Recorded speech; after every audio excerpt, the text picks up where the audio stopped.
Hey everyone, I'm Joe, and this is F1 Silly Mornings.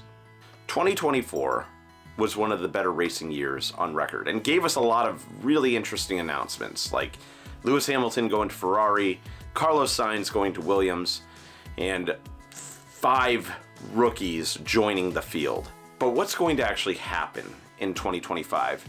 As we approach the first race, as we approach them announcing liveries for the new cars, and as we approach testing, I've got 5 predictions that probably won't hold up past the 5th race, but let's try. Anyways, prediction number 1, McLaren dominates the constructors. Let's face it, at the end of last year, McLaren was the best car on the field.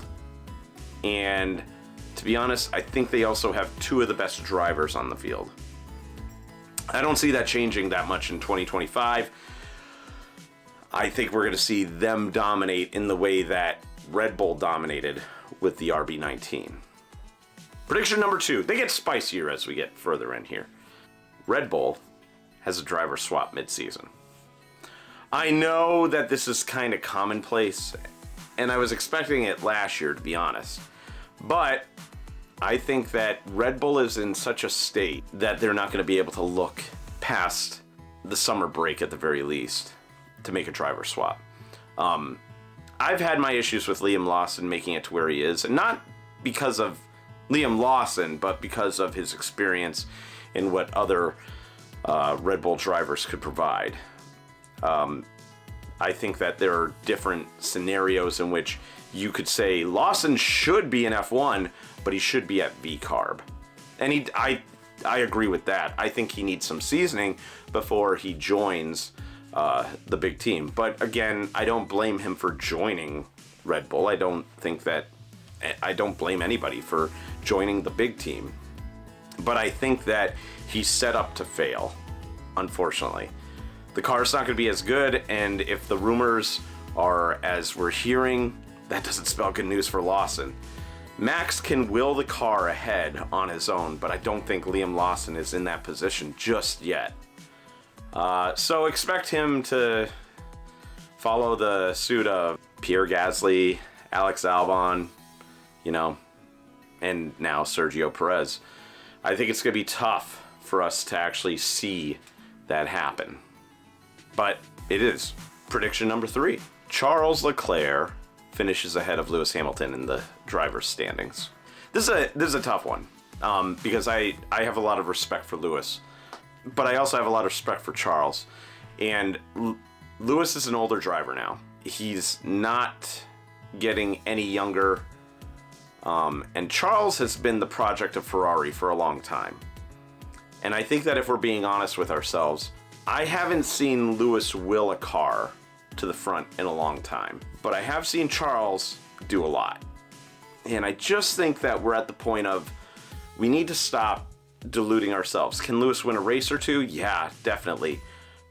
But Charles is the better driver overall, and I think that Charles can win multiple races. When you get to a certain age, your reaction time, your ability to take things in as quickly as possible lowers. And also, our bodies don't bounce back as well. I just think that Lewis is set up to finish behind his teammate. It doesn't mean that he's going to fall off a cliff, but I do think that, like some of his fans expect him to, I should say. Number 4, speaking of people getting older, I think Fernando Alonso retires after this racing year. Alonso is obviously the eldest driver on the entire grid, and there's one comment that he made in one race last year where he talked about his back killing him and that he would finish the race, but that it was just painful for him to do so. And I think that in your 40s, you're less prone to be able to take that. And the older you get, the less you'll want to take that. Alonso really did a lot for Aston Martin, and so did Vettel. I think that Aston Martin has been very lucky to have those 2 drivers next to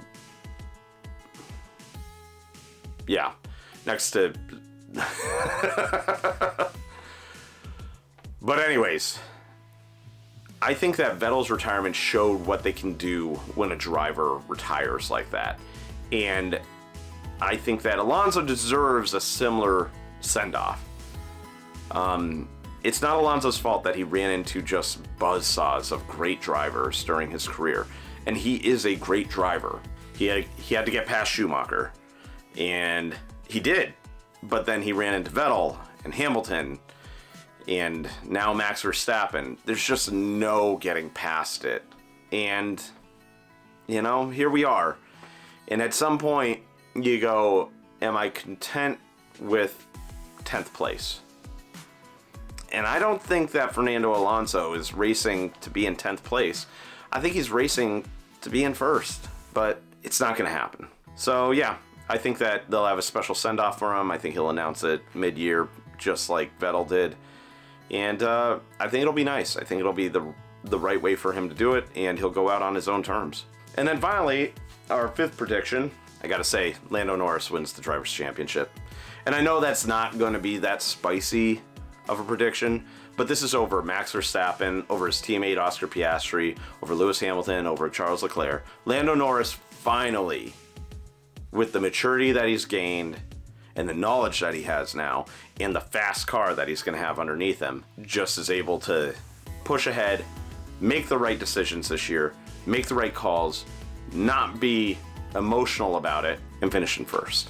So those are my 5 predictions. And I know what you're going to say, Joe, you're losing your mind. And maybe I am. But tell me in the comments what you think about these predictions. And if you made it this far, thank you so much for watching this video. I've been putting a lot of work into this channel. I hope you'll give it a subscribe, give it a thumbs up. You know, that helps me. And there's a lot that's going to happen this season that I really want to experience with all of you. We'll be doing post-race stuff. We'll do watch parties for different races and different things like that. So I hope that you'll stay tuned for all of this. And I really look forward to making this channel and interacting with all of you. But until then, take care. Oh, I'm out! Crash! Somebody hit me in the rear, turn 2, and then somebody hit me in the rear again in turn 3. For sake.